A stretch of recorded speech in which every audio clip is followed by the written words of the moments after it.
Muchas gracias, Eila, por tu intervención. Se me ha olvidado en la inauguración dar las gracias a la facultad, en su nombre a la decana, a Jairo, por supuesto, y también saludar a mis compañeras de la delegación del rector de Responsabilidad Social Universitaria que están hoy aquí y presentarlas para dar a conocer también otros servicios que tenemos en la delegación, como es Carolina Puertas, la psicóloga que lleva el Servicio de Información y Orientación Psicológica de la Universidad, y allí al fondo Alba Calles, que es la coordinadora de la Oficina de Información y Gestión del Voluntariado de la Universidad de Valladolid. Son servicios que tenéis a vuestra disposición, no muy conocidos, intentamos darlos a conocer todo lo que podemos y aprovechamos cualquier momento para hacerlo como este de ahora. Bueno, y sin más, pues pasamos a la mesa redonda. Y os voy a presentar pues, a estas personas que me acompañan aquí. Ya se ha dicho varias veces que son madres de chicos con autismo. Y bueno, pues tenemos por aquí a Silvia Rodríguez. Ella es la madre de Edgar. Es el chico más pequeñito de los que vamos a hablar hoy. Y bueno, pues sobre todo te haré las preguntas más de cuando hablemos de la atención educativa en infantil y primaria, que es donde te encuentras ahora mismo. Siguiendo esta línea hacia mi izquierda, vuestra derecha, Mar Torres es madre de Sofía Mediavilla, a punto de culminar el grado en Historia en nuestra Universidad de Valladolid. Y bueno, pues nos va a hablar también sobre todo del periplo universitario, del diagnóstico tardío, de una serie de cosas. Siguiendo hablamos con Ana María Rodríguez, madre de Enzo. La presentan como que lleva mucho tiempo en la asociación, y bueno, pues participa mucho en las actividades de ocio, campamentos y demás. Isabel Sanz, madre de Juan, que acaba de finalizar una FP de grado medio, que está haciendo las prácticas en el Ayuntamiento de Tudela. Y bueno, que también es madre luchadora, lleva muchos años en la asociación, ha conseguido, por ejemplo, que su hijo tenga un PT en los estudios de FP, cosas que os parecen que en la teoría son recursos que deben estar implantados, pues hoy vamos a hablar de lo que es la realidad. Entonces, bueno, para empezar yo tengo aquí una serie de preguntas, algunas yo creo que podéis ir respondiendo así, brevemente. Y en otras sí que os las direccionaré un poquito a cada una de vosotras por vuestra experiencia que estáis viviendo. Entonces, para empezar, pues lo que es la valoración diagnóstica de la que se ha hablado aquí, de la valoración temprana o no temprana. La pregunta es ¿cómo y cuándo identificaron que su hijo podría tener un trastorno del espectro autista? Bueno, en primer lugar, buenos días y gracias a todos por estar aquí y por haberme invitado. Bueno, soy madre de un niño que actualmente tiene 5 años para 6. Nos pilló todo, digamos, empezamos a observar ciertas conductas, ciertos comportamientos que no habíamos observado, por ejemplo, en familiares, en sobrinos, de más o menos la misma edad que nuestro hijo, pero coincidió con la pandemia. Entonces, no sabíamos hasta qué punto era ese aislamiento social que estábamos viviendo. No sabíamos hasta qué punto, pues bueno, todo el tema del contacto visual, el estar con más gente. Entonces nos explotó un poco en la cara cuando digamos que volvimos otra vez al mundo y ya pues bueno, en la guardería empezábamos a ver ciertas cosas como el lenguaje fue bastante tardío, pero cuando lo adquirió completamente, o sea, de hecho ya hablaba perfectamente. Lo mismo le ocurrió con el andar, caminaba, le costó mucho, o sea, gateaba mucho, pero no caminaba. Y el día que empezó a caminar, caminaba de paso de la nada, siempre ha sido todo a saltos. O sea, ha pasado de no tener algo instaurado y de golpe de demostrarlo. Entonces ya fue cuando todo esto sospechábamos de TDAH al principio, sobre todo porque era un niño que no paraba de moverse, no focalizaba con ningún juguete, no jugaba con los juguetes de forma habitual o para lo que estaban diseñados.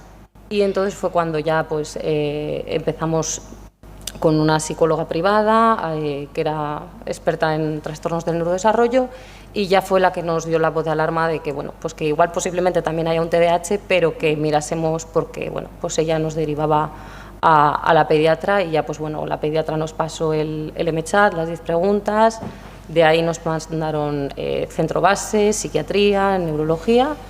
y con 2 años y medio, bueno, el diagnóstico la verdad es que tardó bastante, a los 3 años ya teníamos el diagnóstico, ya justo acaba de empezar primero de infantil. Fijaos todo lo que ha dicho en tan poco tiempo, ¿verdad? Pero ha respondido a todas las preguntas que tenía como consecuencia de la primera. Entonces, Mar, tú vas a contar algo totalmente diferente. Sí, Sofía fue diagnosticada a los 22 años. Ya estaba en la universidad. Y fue diagnosticada, sabíamos desde niña que algo pasaba. La primera profesora que lo detectó que había algo, pero no sabía decir qué, fue en primaria. Pero recurrimos a todos los profesionales, pero diagnóstico de TDAH, pero nadie dio con la tecla.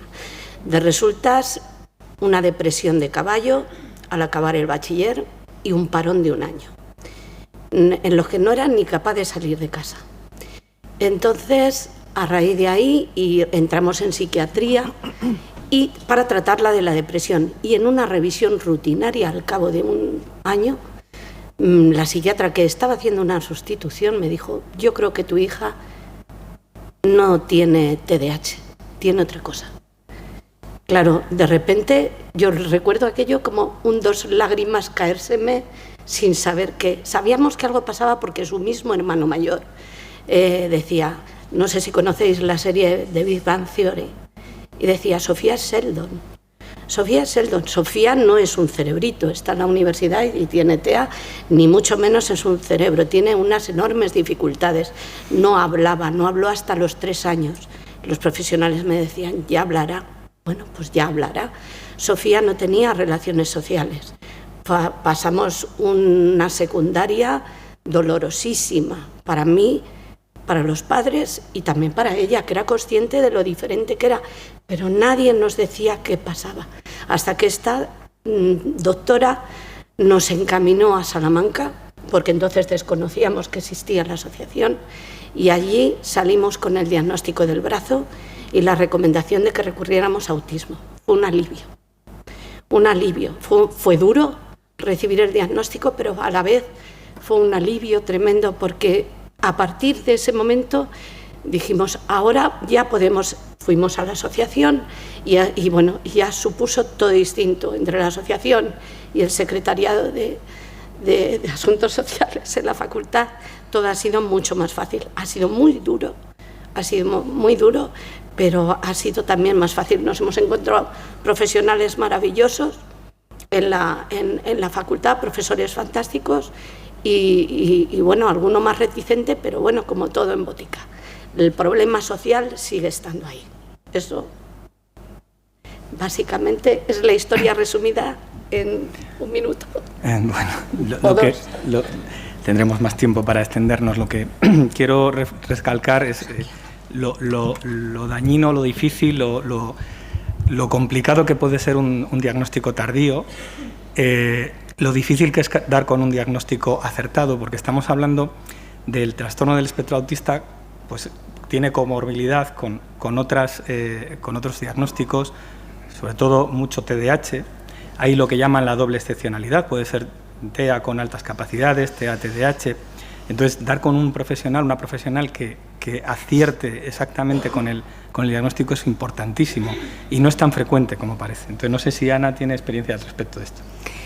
Hola, muy buenos días y gracias por estar aquí. Yo soy mamá de Enzo, que tiene 18 años y está terminando ahora un grado medio de formación profesional de TEGU. No sé si no mucha gente lo conoce, es guía en el medio natural y de tiempo libre. Es un grado de FP en el que se ha encontrado con un montón de desafíos, en el que ha tenido que montar a caballo, odiando los caballos, pero lo ha logrado. Se ha hecho rutas en bici de 50 kilómetros, se ha hecho rutas de trekking de 20 por la montaña, o sea, y bueno, y estamos acabando, actualmente está cursando las prácticas en la Fundación Eusebio Sacristán.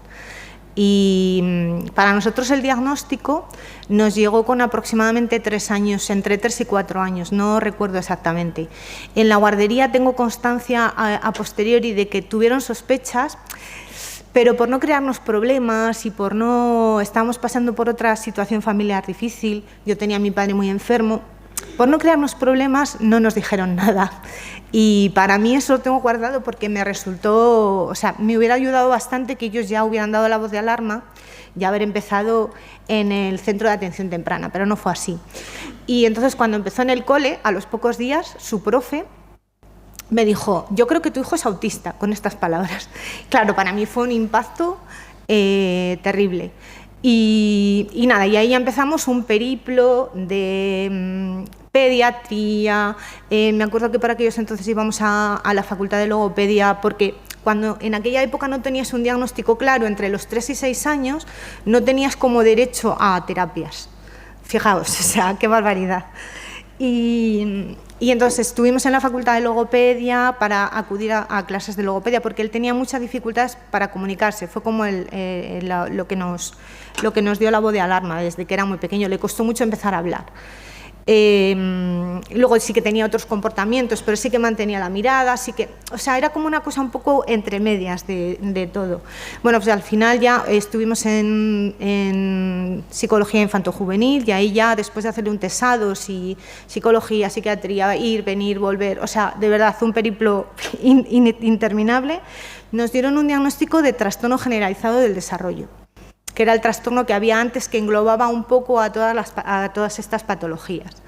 Y bueno, ya de ahí pues empezamos a acudir a la asociación, que al principio estaba más centrada en el mal llamado, no sé si bajo funcionamiento, que poco a poco se han ido especializando en lo que llaman alto funcionamiento. Y llevamos allí, ¿cuánto, Isabel? No sé. La verdad es que nosotras nos hemos cursado un máster en autismo. Si alguna vez como profesionales tenéis dudas y engancháis a una madre de estas que ya lleva un montón de años, os van a dar la mejor formación que se puede dar, porque te acabas haciendo una experta. Yo creo que nosotras ahora ya es el momento que ves a un niño pequeño con ciertos comportamientos y ya dices, uy. Y yo creo que nos pasa un poco a todas. Y luego pues hemos hecho mucha unión entre madres, también es verdad que al final te acabas relacionando con gente relacionada con el autismo, porque son la gente que te entiende. Cuando tú dices, mi hijo ha hecho esto, o ha dejado de hacer, o le ha costado tanto esto. Entonces, bueno, pues que es muy importante el diagnóstico temprano para conseguir ayudas, sobre todo económicas, porque también hay que hablar mucho del sesgo que nos supone tanto de género, porque las que casi siempre nos ocupamos somos las madres, como económico, porque conlleva que te reduzcas el trabajo para cuidar de ellos, y eso también supone un sesgo económico, o sea, acabas también teniendo menos ingresos y más gastos en terapias. Entonces, bueno, pues esa es un poco mi experiencia. Así que nada, os dejo con Isabel, que también nos va a contar muchas cosas. Hola, buenos días a todos. Muchas gracias por escucharnos, que no os creáis que es poco. Para las familias es importante saber que luego los profesionales que vais a estar con nuestros hijos estéis formados en esto, porque imaginaros, desde que los chicos tienen 9 meses, digamos, empiezan su periplo educacional y terminan en la universidad, hacen un máster, van a las empresas. Entonces, bueno, esto es lo que cada vez se busca más en la gente con autismo. Yo soy madre de Juan. Juan tiene 18 años, acaba de terminar el grado medio de sistemas microinformáticos y redes. Nos ha costado los 2 pulmones y parte del corazón a toda la familia, y eso creo que nos pasa a todos. Eso es una cosa que quiero que quede constancia de lo que cuesta a las familias y lo que supone a las familias el apoyo que tenemos que tener con ellos para todo. Yo en el caso de Juan soy afortunada y a Juan se le diagnosticó, tuve la gran suerte de que a la pediatra que le pasaba la revisión de los 15 meses, que eso es una cosa casi que yo creo que solo le ha pasado a Juan, o a chicos que a lo mejor tienen un autismo mucho más severo y entonces, bueno, se detecta antes, hizo un curso que se estaba empezando a instaurar, lo del MChat famoso, que lo habréis oído, bueno, pues una herramienta de cribaje, y la saltó algún ítem. Yo tengo la suerte de que tengo otro hijo. Entonces, al tener otro hijo, yo sí que veía comportamientos que Seila os ha dicho, y que yo creo que eso es bastante común en todos los chavales con TEA, que es que no responden a su nombre, ¿no? Y yo veía que yo le llamaba y no me hacía caso, o sí, o cuando le parecía, no señalaba, o sea, todas esas cosas que Seila... Una cosa que tenéis que tener clara es que no cumplen todos, y que Juan cumple unas cosas, Sofía otras, o sea, es que cada chaval es muy distinto y ese es el problema. Y yo para mí creo que ese es el mayor problema que tienen los chicos con TEA. Yo ayer, por ejemplo, fui a la farmacia porque Juan tiene el doble diagnóstico de TDAH y TEA y fui por la medicación del TDAH, y una farmacéutica que tendrá 28 años, quiero decir que es alguien que se supone que está un poco al día, me dice, pero tu hijo es de alto funcionamiento, tu hijo será superdotado y tendrá muchas habilidades, claro, y digo, pues no. Dice, no, pero la mayoría, digo, no, la mayoría no. Entonces también nos tenemos que enfrentar mucho a eso y al... Es que tu hijo, yo he tenido otro chico con TEA y hacía esto muy bien, bueno, pues que el mío es de otra manera, o sea, cada uno es muy diverso y yo creo que es una de las condiciones en las que más diversidad hay.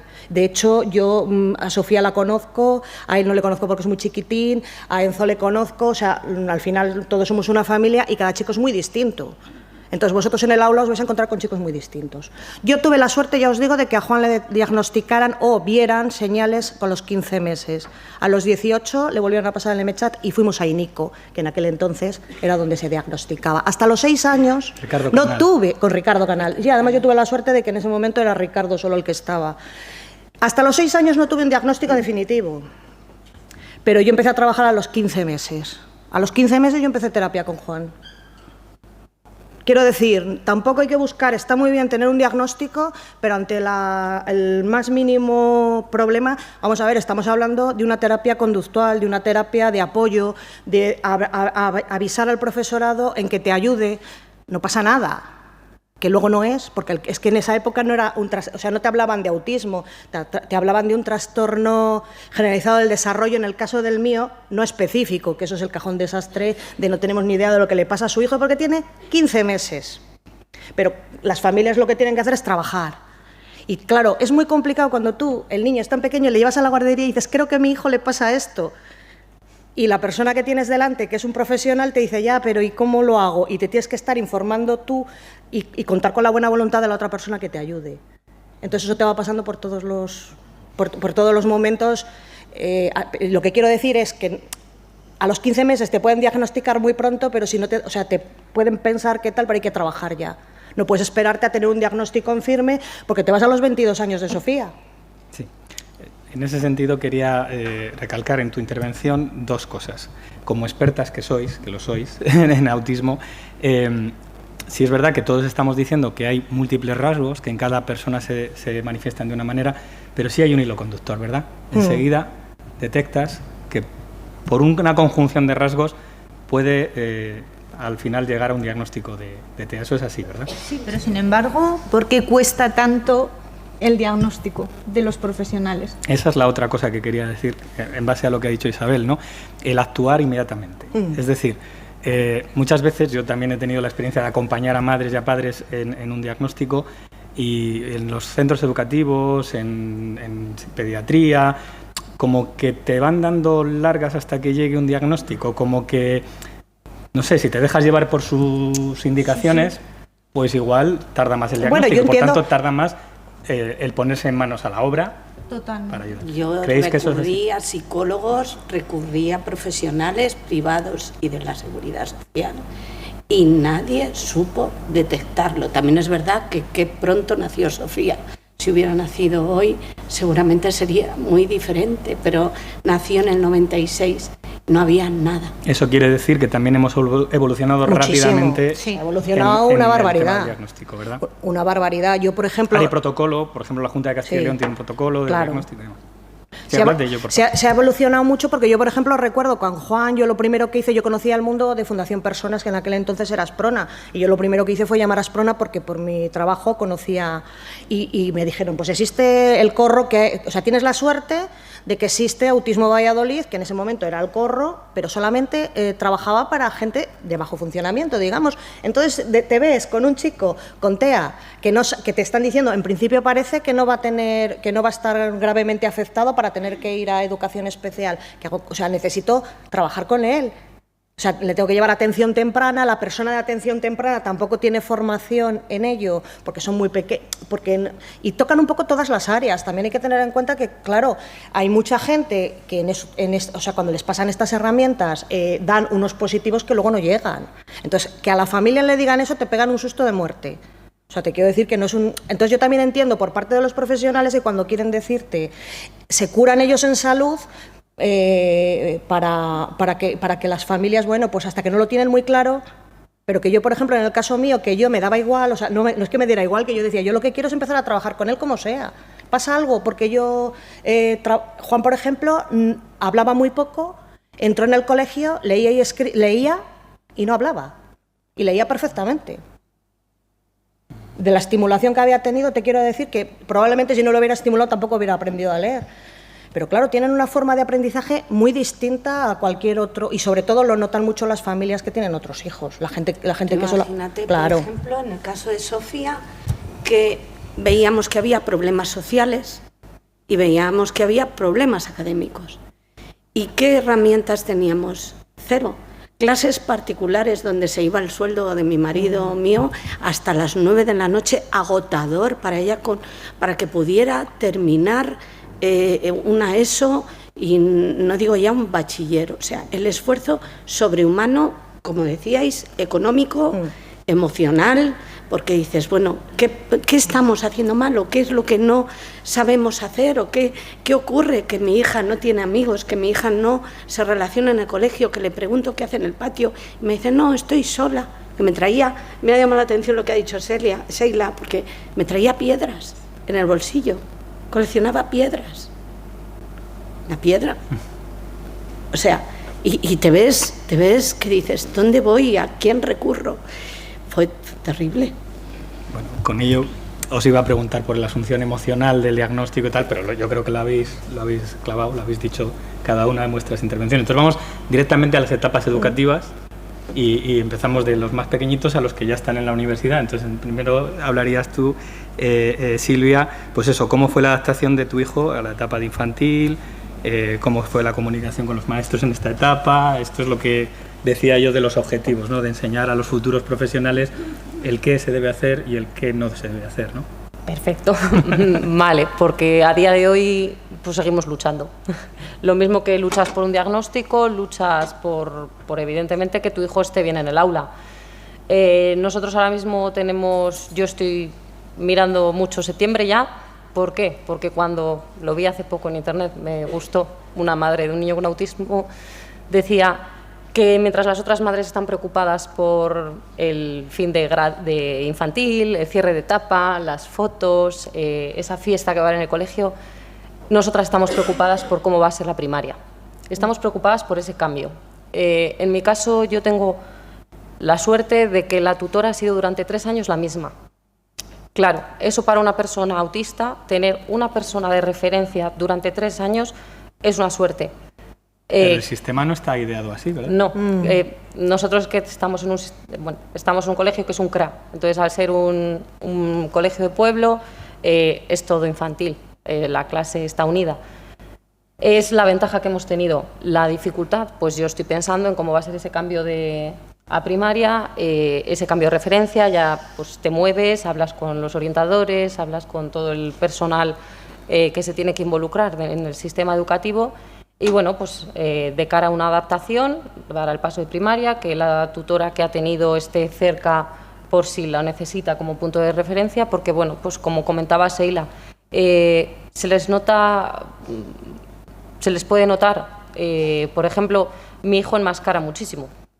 Es decir, él va a clase y en clase no tiene problemas. No tiene problemas hasta que sale por la puerta, son las 2 en punto y pues bueno, cuando comenzó el colegio no contenía esfínteres, si no es una crisis exactamente a las 2 según sale por la puerta o, por ejemplo, llega a toser mucho los domingos por la noche hasta que se provoca incluso el vómito mientras duerme, por esa incertidumbre que a él le supone ir al colegio el lunes.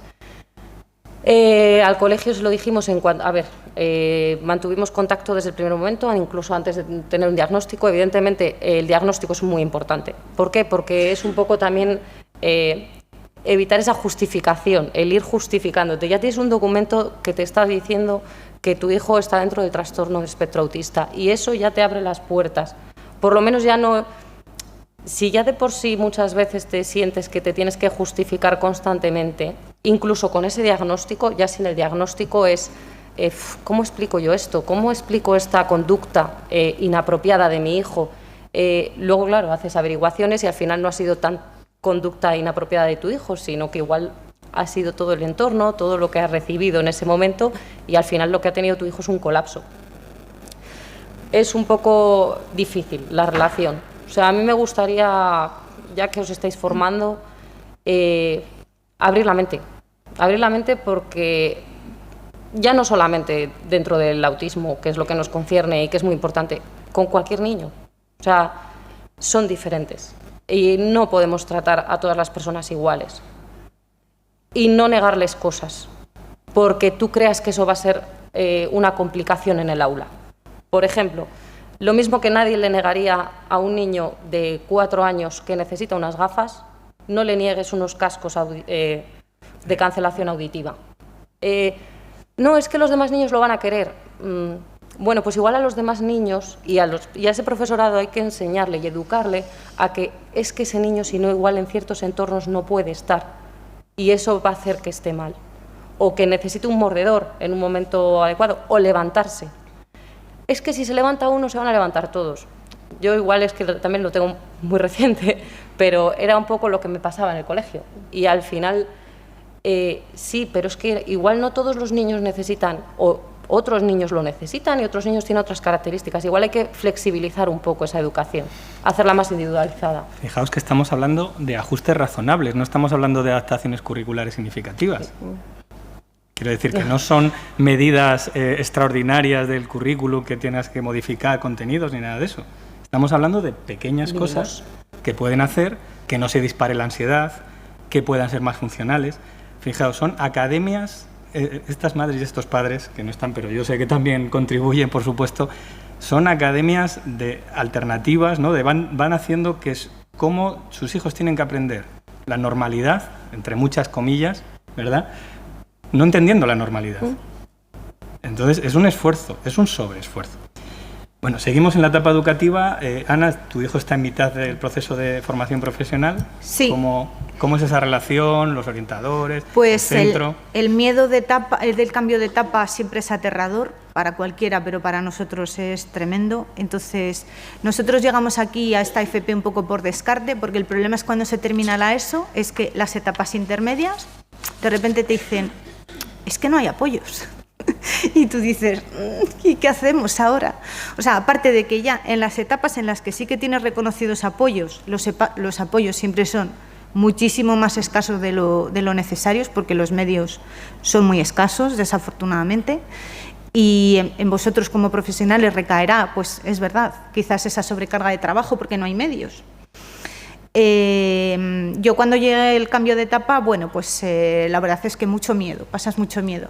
Luego le ha ido genial, porque resulta que sus compañeros, que no tienen nada que ver con él, porque mi hijo ahora mismo tiene una edad madurativa inferior a sus 18 años, sus compañeros que están pues haciendo lo que hacéis vosotros ahora. Mi hijo obviamente no sale, no va de botellón o no hace ciertas cosas que hace la mayoría de la gente de su edad, y tiene pues esas limitaciones en la comunicación, etcétera, etcétera. Sin embargo, le han acogido bastante bien en el grupo, y para mi hijo ha sido la experiencia de su vida tener un grupo de compañeros que le han acogido, que le chocan la mano, que le... Está encantado, o sea, le fastidia terminar por eso, porque va a dejar de estar con sus compañeros. Y entonces ha encontrado esa nueva etapa, porque también otra cosa con la que nos encontramos casi todas las familias es con el bullying, que es durante toda la etapa educativa, que ese es otro tema, otro cajón que podríamos abrir en otro momento, terrible, que les causa muchísima ansiedad, Os voy a decir una frase que a mí me llegó al corazón, que todavía la tengo, bueno, nunca se me olvidará. En primero de la ESO, mi hijo, pese a que no cambió de centro, le costó muchísimo el cambio a la ESO. Y cuando nos quedamos encerrados en casa por la pandemia, mi hijo me llegó a decir, mamá, me siento culpable porque haya pasado esto, yo creo que es por mi culpa, porque he pedido tantas veces no tener que ir al colegio. O sea, imaginaos el nivel de angustia que les puede llegar a causar muchas veces ir al colegio. Os lo pongo como ejemplo. Y sin embargo, bueno, pues al final el cambio ha sido muy positivo. Ahora, el año que viene todavía no sé lo que vamos a hacer, pero de momento pues ahí vamos. Y con el profesorado, pues en la AFP, pese a que no hay apoyos oficiales como tal, sí que me he encontrado con un profesorado muy voluntarioso y que ha aportado muchísimo de su parte. O sea, yo estoy súper agradecida. Así que... Claro, yo aquí, aparte de, por destacar una cosita nada más, falta de medios en el sistema educativo. Total. Suplirlo, como lo han hecho, con imaginación y sobre todo motivación para aprender, o sea, que el profesorado esté motivado para aprender, para buscar información sobre las mejores adaptaciones que pueden venirle, no al alumno con TEA, no, a Juan, a Edgar, a Sofía, a cada uno de los niños, porque cada uno tiene unas características concretas y necesita unos apoyos específicos. Entonces, suplir, no es que no reivindiquemos que tenga que haber recursos, que por supuesto tienen que mejorar mucho, pero que esa motivación, que yo creo que según van avanzando en las etapas, se va viendo, ¿no? Y igual que también se ha visto que ya empieza a participar de un grupo de iguales, que para ellos es algo espectacular, Sí. y algo que bueno, que otros niños ven como normalizado, pues para ellos es espectacular el motivo de ir o no ir al cole, al centro. Seguimos, si quieres, con tu etapa bueno, ya, ahora con prácticas. Sí, Juan está haciendo prácticas ahora y bueno, pues él está encantado porque nosotros somos de Tudela de Duero, entonces él va a hacer las prácticas en el Ayuntamiento de Tudela y baja desde casa andando y está feliz de la vida. Y porque además pone en práctica cosas que ha estudiado, pero ha sido complicado. La formación profesional es complicada. Para los chicos con TEA se les pide unas competencias, como ha dicho Sheila, tienen bastantes problemas en las funciones ejecutivas, entonces tú pasas de estar en la ESO a de repente ser técnico. Entonces, en el caso, por ejemplo, de Juan es de informática, ¿no? Entonces es técnico, no necesita ayuda. Mi hijo o cualquier chico con TEA tiene muchos problemas para pedir ayuda. Primero porque no siente que necesite la ayuda, porque hay veces que no es consciente de que la necesita, no le salen las cosas, se para y punto. No sigue. Entonces, yo eso es algo que siempre se lo digo a los profesores. Digo, Juan no va a pedir ayuda nunca. O sea, a ver, yo creo que todos los padres de gente con TEA sabemos que tenemos que entrenar a nuestros hijos. O sea, ya llega un momento, a una edad, ella con Edgar, a lo mejor porque es más pequeño y todavía no sabe que lo tiene que hacer, pero que es así, ¿no? Tienes que entrenar a tu hijo. Hombre, todos los padres entrenamos a los hijos para que pertenezcan a la sociedad, pero les tienes que entrenar sin saber. Claro, sin que ellos tampoco entiendan. Entonces tienes que hacer esto porque luego te lo van a pedir. Entonces aprenden a enmascarar divinamente, no saben el por qué y vienen a casa y te dicen, he hecho esto, pero no sé por qué. ¿Sabes? Entonces yo, por ejemplo, respecto a los niveles educativos, yo tengo un dossier de cosas que voy poniendo, de exámenes que voy viendo de mi hijo. Y yo soy la madre cansina. Yo hasta el mes pasado iba al instituto y decía, quiero ver el examen de mi hijo, y te miran como que eres el enemigo. Y digo, yo quiero ver el examen de mi hijo porque yo quiero saber cómo tiene que estudiar y cómo tengo que ponerme con él. Ese peso que las familias tienen es terrible, porque ni todas las familias tienen la formación, ni todas las familias tienen el tiempo para dedicar al estudio de sus hijos. Entonces, cuando a nuestros hijos se les exige exactamente lo mismo que a un chico que no tiene una discapacidad o un problema, es totalmente injusto. Porque yo siempre digo, nuestros hijos trabajan, hombre, luego hay como todo, ¿no? Pero por su condición trabajan muchísimas veces más. Y al final los padres terminamos especializándonos. O sea, yo cuando a este le den el título iré yo a que me pongan la banda, y la madre de Sofía pues irá también y se subirá aquí y hará el paseillo, porque al final todos los padres hemos hecho eso. Pero yo, por ejemplo, sí que siempre voy con el mismo lema: no somos el enemigo, yo quiero enseñarte a ti cómo piensa mi hijo para que tú trabajes más fácilmente. Y yo siempre digo eso, si es que no somos el enemigo, yo quiero ver este examen para decir, mira, mi hijo aquí no ha contestado porque no le has dejado espacio suficiente para que escriba. O Juan ha contestado el examen solo por una cara, porque no daba la vuelta a la hoja y ha hecho la mitad. Seguimos hablando de ajustes razonables. Claro, o por qué tiene que hacer un examen en una formación profesional de 6 horas, porque el proceso le lleva 6 horas. Mi hijo 6 horas no puede estar, porque a las 3 horas dice, venga, hasta luego que me voy, que me da igual, yo suspendo, pero no puedo con esto. Entonces, todas esas cosas, cuando la familia va y habla con el profesional, con el profesor, muchas veces la sensación que tienen es que te estás metiendo en su parcela. Y yo estoy diciendo, yo entiendo a mi hijo, estoy especializada en mi hijo, sé cómo mi hijo estudia porque yo estoy con él al lado, o la persona que tengo que le da clase o lo que sea, sé cómo lo hace. Yo te quiero ayudar a ti en cómo le tienes que poner una pregunta. No me estoy metiendo en tu trabajo, te estoy diciendo, mira, yo te quiero ayudar. Y yo sí que es verdad que luego muchas veces, cuando Juan ha pasado, de hecho, me le he llevado luego al colegio cuando ha pasado la ESO, ahora me le he llevado a la ESO porque quiero que vean que las personas como él pueden, pero con apoyo, claro, o sea, tiene que ser el apoyo ese. Y yo he conseguido el apoyo en formación profesional. Tenía 2 horas a la semana, que es una vergüenza, o sea, que es muy poco, vaya, pero esa persona, más que ayudarle, porque al final era alguien de, pues eso, un PT, que en una formación profesional me decía a mí, mi hijo, es que no sabe, este hombre sabe menos que yo de esta materia, pero es una manera de que el profesorado vea que a este chico le pasa algo. Este chico necesita que le repase el examen, o levantaba la mano el PT y decía, oye, que es que no entiende la pregunta. Entonces el profesor sí que se molestaba, entonces le daba visibilidad. Y el recurso fue de éxito, porque sí. está terminando. Pero quiero decir se demostró que también que el recurso era de éxito. Que esa persona, a lo mejor en ese momento no hace falta, si el profesorado supiera. Porque yo, Juana, siempre ha ido con un informe y yo me he reunido siempre el primer día de clase con el profesorado y con el profesor de cada asignatura. O sea, te quiero decir, si el profesorado sabe eso, no hace falta utilizar el PT en el caso, por ejemplo, de mi hijo. No es necesario. Simplemente siguiendo unas pautas. Yo entiendo que están muy masificados y que tienen muchos alumnos y todo lo que quieras, pero claro, es que si no, estos chicos no tiran. Y la frustración es terrible para ellos y para las familias, claro. Pero contar con el apoyo especializado tuyo... Sí, bueno, pero eso yo creo que todos los padres nos especializamos en nuestros hijos. Te quiero decir, cuando te toca un hijo especial de estos, pues es que es la única forma que tienes, pero no todas las familias tampoco pueden especializarse. No todas las familias tienen ni los recursos, ni la capacidad, ni el tiempo, porque Ana decía... Muchas veces, claro, todo esto recurre al final en las familias, recae en las familias y recae en las madres o en carreras profesionales que tienes que dejar a medio gas porque tienes que dedicarte o todos. Aquí también hay que poner en valor el trabajo de la asociación, sí.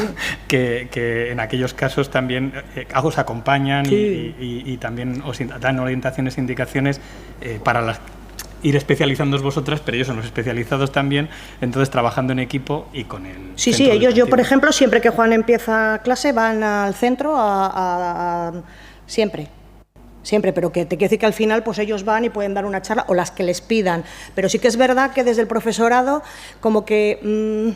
para que vean que tiene que ir la asociación, tiene que haber habido una movida o tienen que haber un problema muy grande. Sin embargo, si el chico simplemente suspende una asignatura, bueno, pues no es problema, es problema de que el pobrecito no llega, no, el problema es de adaptación. Generalmente los problemas son de adaptación de método y cuando se pasa de la enseñanza que no es obligatoria, llega el problema. Porque en la obligatoria todavía con el diagnóstico vas así, pones el diagnóstico y te dan 2 horas de PT o 3 o lo que sea. En el momento que pasas la obligatoria te dicen que no. Yo, Juan, ha tenido siempre PT, pero ha habido que exigirlo. Y eso es lo que no debería de ser, o sea, no se debería de exigir un PT, un apoyo terapéutico para la educación, no debería de ser.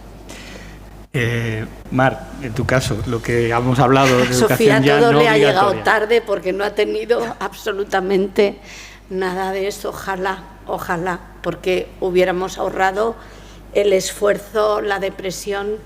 Bueno, sois el futuro y a Sofía ya no le llega, pero a los que vengan detrás sí es muy importante estar alerta. En la universidad, pues imaginaos, ya no hay ayudas de ningún tipo, bueno, gracias al secretariado de Asuntos Sociales que está ahí pendiente siempre y estamos solicitando adaptaciones, pero al final en el mundo de la universidad queda un poquito ya más a criterio del profesor. Y ahí cada persona, cada profesor es un mundo. Yo me he encontrado profesores fantásticos. ¿Qué os digo yo siempre? Que los profesores son también personas, ¿no? Claro, yo me he encontrado, pues en primero de carrera, una que detectó, Sofía tenía un TOC, y lo sigue teniendo, pero de verificación, y le dijo, mira, si dejas de verificar tanto, cuando acabe mi clase, te subo un punto la nota. Y conseguimos que dejara de, aunque solo fuera por el punto. Entonces, hemos tenido, sobre todo, bueno, tampoco hay que generalizar por edades, pero sí que es verdad que los jóvenes tienen la mente un poquito más flexible. A veces hay de todo, ¿eh? Yo me he encontrado profesores mayores, maravillosos y encantadores, pero como que están un poquito más en su pedestal académico. Pero en general, o sea, la respuesta ha sido buena. Bueno, alguna ha sido un poco más difícil, pero como a lo largo de la vida se va a encontrar. El esfuerzo sigue siendo ingente. Ahora estamos con el trabajo de fin de grado y digo estamos porque yo vengo a las 3 de trabajar y mi mundo lo es de 3:30 a 4 hasta las 9 de la noche ayudando, apoyando. Bibliografía, intentando desentrañar esos textos académicos a veces tan farragosos. Sofía le supone un esfuerzo ingente. De lo social ni hablamos. En la universidad, curiosamente, se ha llevado muchísimo mejor con lo que ella llama los ancianos, es decir, el grupo de personas que se apuntan a la universidad en la experiencia, o como le llamen, porque son más proclives. Curiosamente se relaciona mucho mejor con las personas mayores que con sus iguales, o con los niños muy pequeños. Y en cambio sí que en los compañeros ha habido de todo, pero también no ha habido bullying como tal, pero igual de malo, la indiferencia. Aislamiento. La bullying indiferencia, no, pero, la indiferencia absoluta hasta no contestarte al saludo. Hasta, claro, Sofía interrumpe. Un día recuerdo una clase de un profesor, que me lo contaba ella, que les puso a la mujer de Schliemann con las joyas encontradas en Troya. ¿Quién creéis que es?, preguntó el profesor. Y ella dijo, Pocahontas, porque era lo que le parecía. O sea, claro, eso al profesor pues depende cómo se lo tome. Entonces queda muchísimo camino por andar, pero vuelvo a repetir, sois el futuro y a los que vengan detrás sí que podéis serles de mucha ayuda si sabéis estar atentos. También yo añadiría, Mar, también es importante, pues eso, el haber recibido todos estos apoyos en las etapas anteriores, el haber sido, entre comillas, adiestrado para entender el mundo de los neurotípicos, de las personas que no tienen autismo, te lleva, cuando llegas a la universidad, a poder sobrevivir a los cambios que se producen, porque el entorno universitario es un entorno muy cambiante, donde el alumno ya se le presuponen una autonomía, una responsabilidad, que así tiene que ser en la mayoría. Ha sido más suave que el bachiller y la ESO, porque son más maduros. Eso. Por lo menos te pueden castigar con el látigo de la indiferencia, pero no te patan los cordones de los zapatos en el autobús. O sea, hemos avanzado. Sí. Pero Sofía me dice, y ya me callo porque hablo mucho, pero Sofía me dice muchas veces, me gustaría que los seres humanos tuvieran cola, como los perros, porque así sabría qué es lo que piensa. Qué bueno. Sí. Muy buena reflexión. No me la había dicho a mí. Sí, pues eso me llegó, como a ti has dicho que te llegó al corazón, eso a mí me dije, joder, qué mal lo tiene que estar pasando cuando enfrente no sabe si le están diciendo una ironía y se están metiendo con ella porque no lo sabe identificar. Y supongo que también es común a todos, son como el cristal de puros.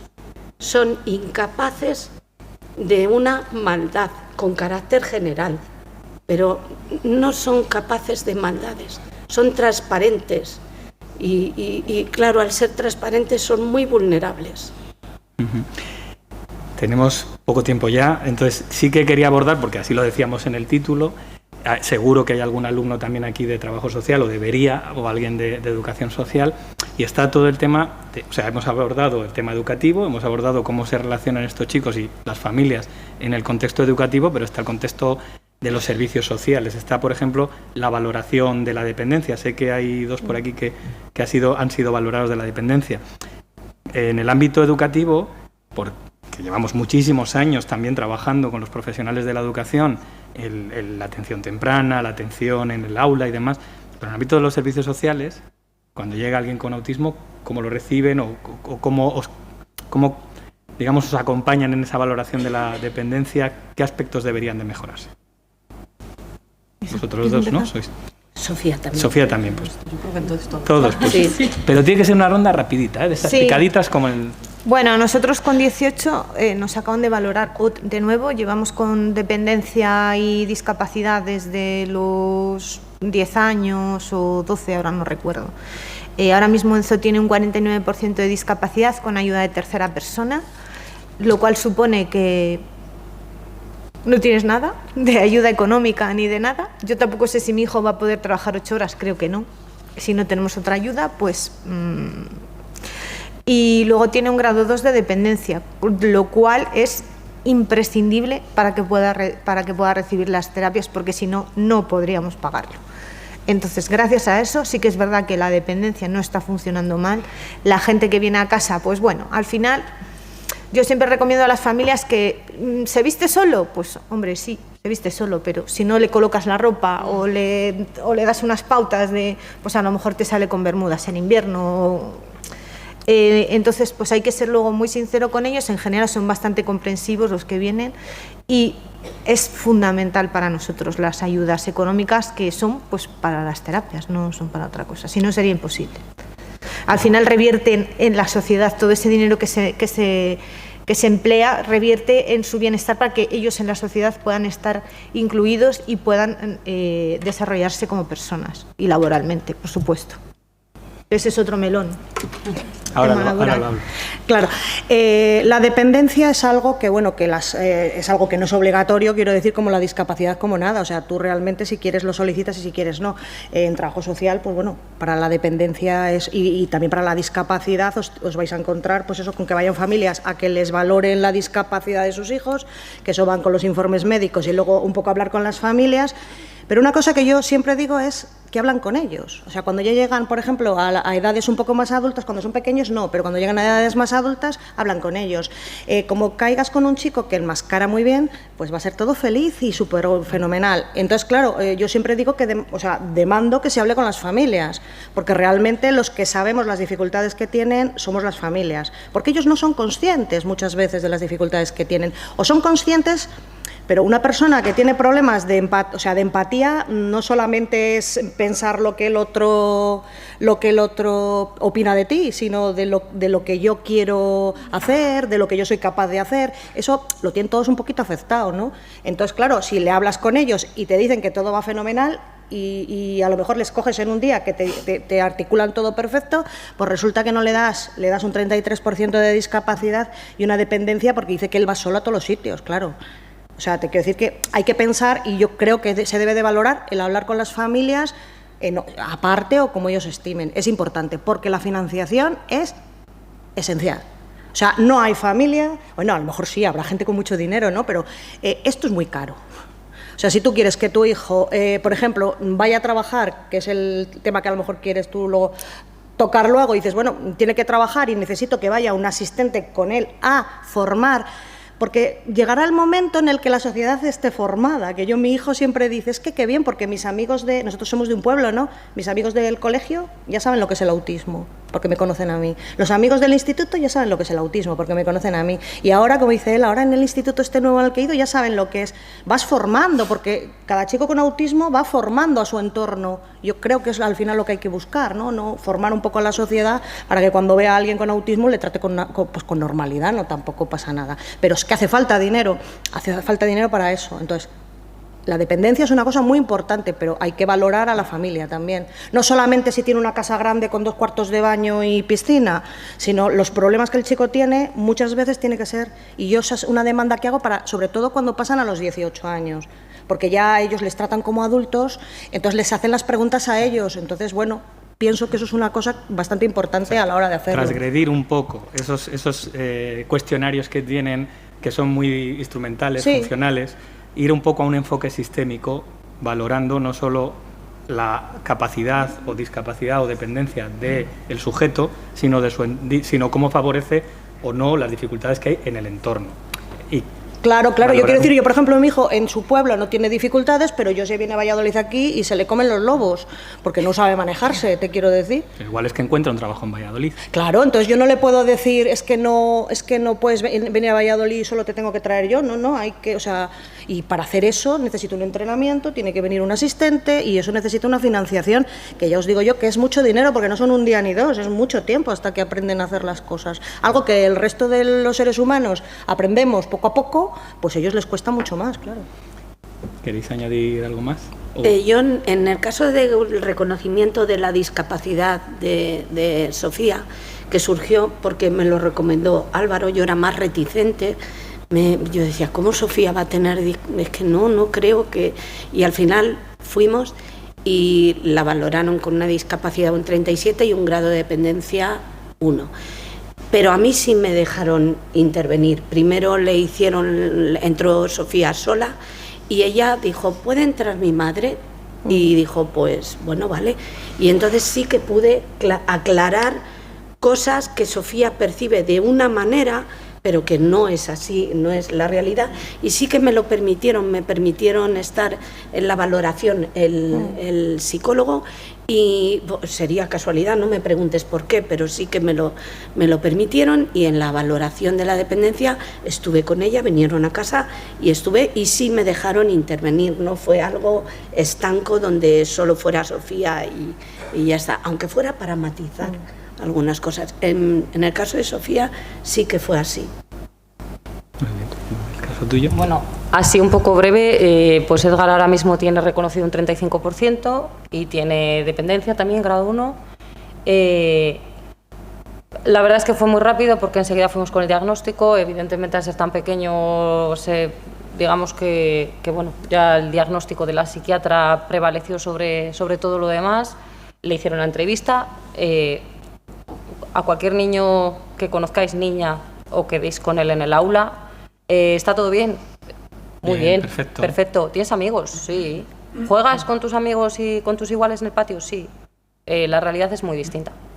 Es un poco lo que os tenéis que dar cuenta, y es un poco también lo que venimos a decir de cuando se valora la dependencia. Mi hijo es autónomo. A ver, él sabe usar una cuchara, él sabe usar un tenedor, pero si tú muchas veces no le dices nada, él no come. Él no sabe cuándo tiene hambre. Hay que ponerle unas pautas de higiene, de ir al baño, de comer. Él se sabe vestir, claro que se sabe vestir, más o menos pues, acorde a lo que a su edad corresponde, pero déjale la ropa preparada. Y nosotros tenemos otro niño, otro bebé, y tienes que vestirte. Venga, los calcetines, venga, los pantalones.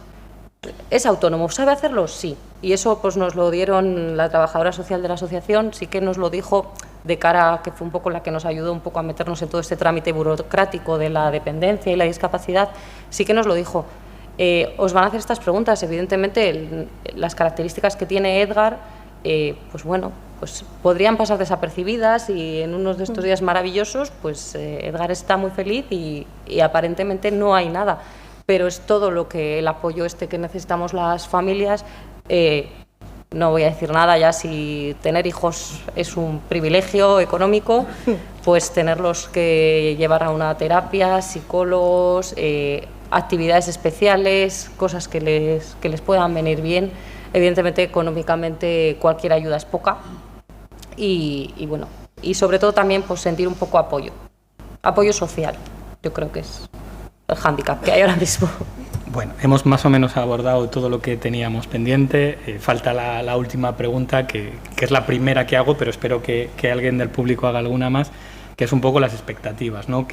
¿Cuáles son vuestras expectativas de futuro en términos de independencia, de empleo, de vida social? ¿Qué tipo de apoyos creéis que serán necesarios para desarrollar esas expectativas, esos objetivos?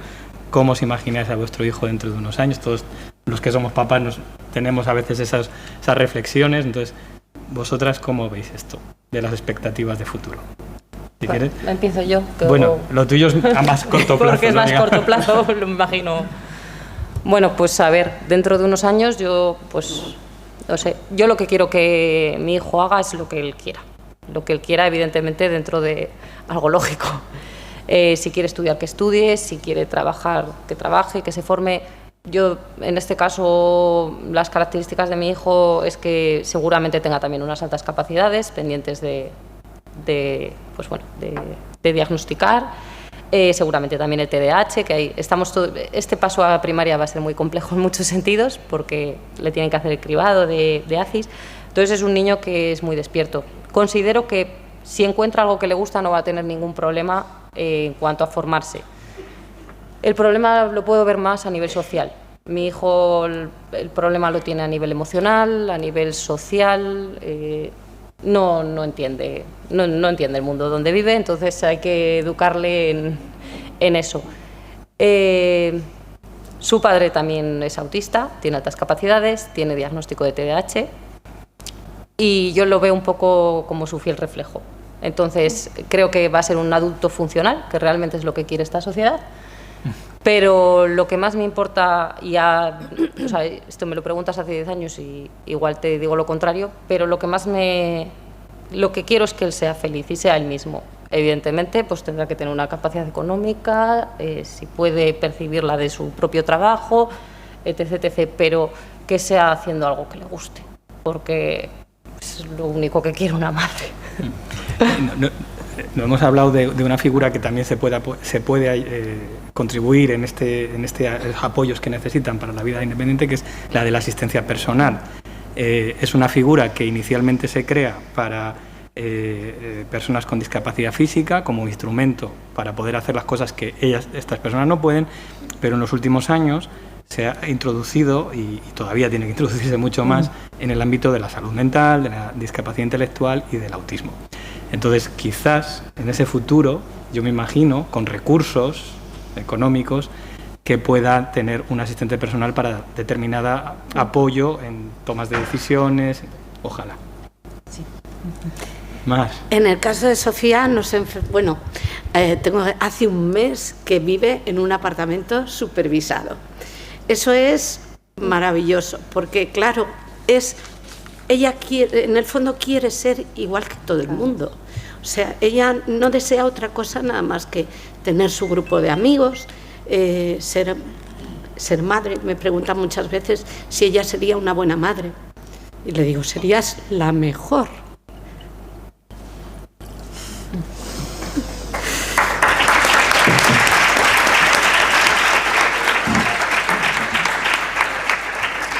La mejor de las madres. Ella solo quiere ser como los demás.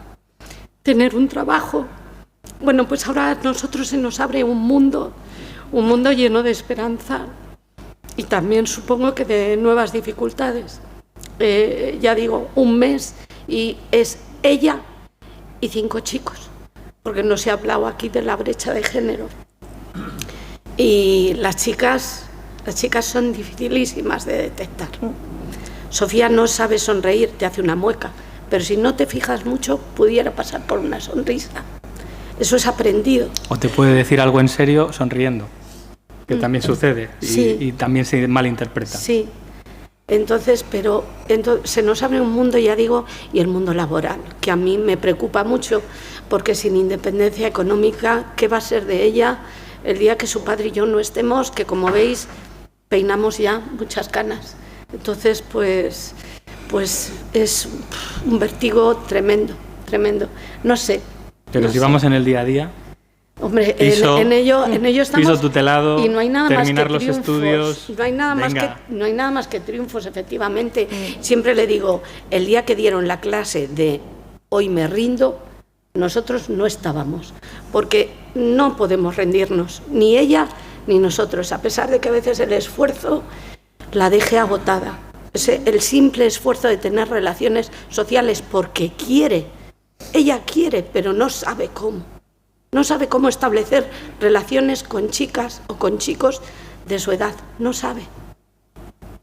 Lo intenta, pero no puede. Ese es uno de los mayores hándicaps. Bueno, veremos, iremos viendo.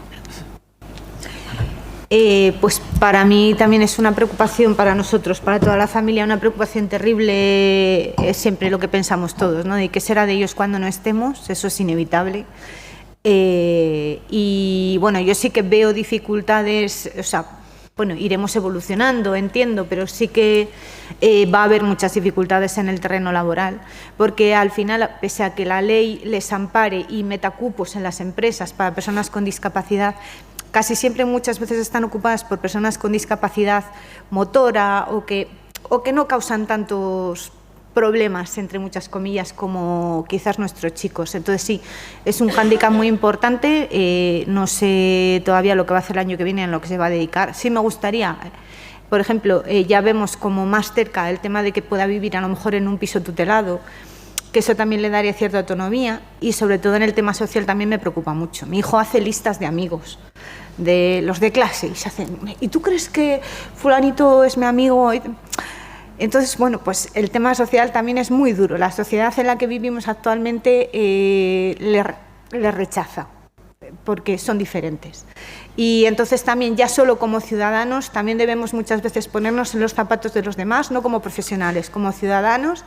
Y cuando vemos a gente que hace cosas diferentes, que está aislada en un rincón, que tal, no sé qué raro, sino pensar, pues ¿qué le pasará? Pues a lo mejor me acerco y le digo hola y le alegro el día. Entonces yo hago ese llamamiento ya como ciudadanos, no como alumnos, para que echemos una mano y, bueno, y tengamos esperanza que en el futuro, pues con las pertinentes ayudas, nuestros chicos puedan incluirse en el mercado laboral, no solo a plantar geranios, sino que ella lo dice mucho, sino a que puedan desarrollarse profesionalmente, porque luego tienen muchas capacidades, a pesar de sus incapacidades. Isabel, y vamos concluyendo. Sí, no. A ver, yo lo que veo súper injusto es que estos chicos se estén formando, les cueste tantísimo formarse, se formen además luego curricularmente como cualquiera persona, y luego cuando salgan al mercado laboral se les cierren las puertas. No porque no tengan posibilidad, que yo al mío siempre le digo, bueno, vamos a hacer una oposición, ¿no? Porque nos ponemos ahí a estudiar y a pico y pala. Lo que pasa es que luego tú le ves defendiendo un puesto de trabajo y para ellos es muy complicado, y volvemos a lo de las plazas que sacan, el cupo que sacan para gente con discapacidad. Se está luchando desde la asociación un poco también para que salgan plazas de discapacidad específicas para gente con TEA, porque es una discapacidad muy invisible. Tú a otro chaval le ves, ese es un lema, un mantra que siempre voy diciendo, cuando dices, adáptame en el tiempo los exámenes. No, hombre, pero tú, si un chaval le tienes ciego, no le adaptas el enunciado. ¿Vale? Tienes a alguien con discapacidad visual, alguien con discapacidad motora, ¿cómo le subes al caballo? Ese chico tiene, Enzo, por ejemplo, subirse al caballo, a él le producía un malestar por el olor, por algo tal, y parecía mal. Sin embargo, tú tienes un chico motórico que no se puede subir al caballo y lo entiendes, y le preparas una rampa. Yo entiendo que eso es mucho más fácil, pero que hay que entender un poco la discapacidad. Entonces, claro, el problema que tenemos las familias es, desde estos chicos, cuando llegan a una empresa, resulta que han hecho ingeniería aeronáutica y están plantando pensamientos. Y tú les estás diciendo a unas personas que están viviendo toda su vida frustradas, porque mi hijo me ha dicho 1.000.000 de veces, ¿y tú cómo haces? Porque a mí me cuesta vivir. Que te diga, a mí me cuesta vivir, mamá, ¿tú qué haces para que no te cueste? Como diciendo, yo me levanto por la mañana y tengo que forzarme, eso que me has enseñado, que tengo que hacer para enmascarar, lo hago, pero es que a mí no me sale de manera natural, y para mí es un esfuerzo todos los días el hacerlo. Entonces, el día que trabaje, no es solamente ir a trabajar y hacer mis 8 horas y pensar en mi trabajo, sino que tengo que filtrar todas esas cosas. Entonces, si hay un puesto de trabajo que a lo mejor no sea de 5 horas, claro, esa gente luego se tiene que mantener. ¿Cómo tu hijo se va a ir, Sofía, en un piso tutelado, que por fin se ha conseguido un piso tutelado? ¿Vale? Tenemos un piso tutelado para gente con autismo, ese piso hay que pagarlo. Ese piso va, con dependencia, lo que hablábamos de dependencia, es que ese piso hay que pagarle con una dependencia, porque si no tienes ingresos porque no trabajas, o tienes un trabajo de 2 horas o de 3 a la semana, pues claro, va acorde el sueldo. ¿Cómo te vas a emancipar a un piso que no sea tutelado? ¿Cómo? Porque, bueno, tienes algo más de ayuda. Entonces, claro, al final para las familias, como es que no te puedes morir. O sea, es que al final la familia dice, yo no me puedo morir porque ¿qué hago yo con esta persona?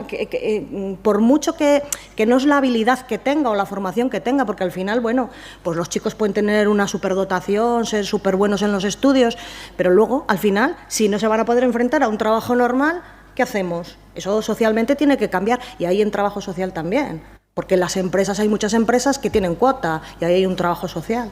Un trabajador social tiene que decir, oye, esta persona hay que apoyarle o hay que hacer una función de otra manera. Con 200 euros no se vive. Bueno, nos hemos comido muchísimo el tiempo. Yo quiero concluir. Bueno, no sé si hay alguna pregunta que queréis hacer. Ha quedado todo clarísimo. ¿O no? No sé. Bueno. Pues Jairo. Sabiendo que el tiempo ya es muy limitado, ¿eh? No uso micro ni nada. Bueno, primero agradeceros vuestro testimonio. Micro. Dice Álvaro sí, que si no, no se escucha. Vale. Gracias. Nada, agradeceros vuestro testimonio, el que estéis aquí es invalorable, es buenísimo para nuestros estudiantes. Habéis hablado, por ser concreto, sobre la evolución en el diagnóstico en los últimos años. Ahora tenemos herramientas diagnósticas, de cribado, etcétera, pero yo quería llevarlo un poco al terreno educativo, que es un poco el terreno nuestro, ¿no? Quería preguntaros si habéis notado un cambio en los últimos años, quizá en los últimos 15 o 20 años, en cuanto sobre todo a las actitudes de los propios profesionales, ¿no? Por saber si los que estamos aquí lo estamos haciendo bien, medio bien, o lo estamos haciendo muy mal. Respuesta telegráfica, ¿sí? Sí, ha habido evolución. Sí, ha habido evolución. Sí. Claro, sí. Hombre, yo creo que también tiene el profesorado o sea, hay más formación. No te digo solo por parte de la asociación, hay más formación. Más herramientas. De hecho, sería impensable que un chico de las características del mío hace unos años hubiera cursado una FP como la que está cursando Enzo. Y eso ha podido ocurrir. Muy bien, pues me sumo al agradecimiento en nombre de la Delegación del Rector de Responsabilidad Social Universitaria, Silvia, Mar, Ana, Isabel, muchísimas gracias por haber venido. Gracias. Continuamos con Álvaro.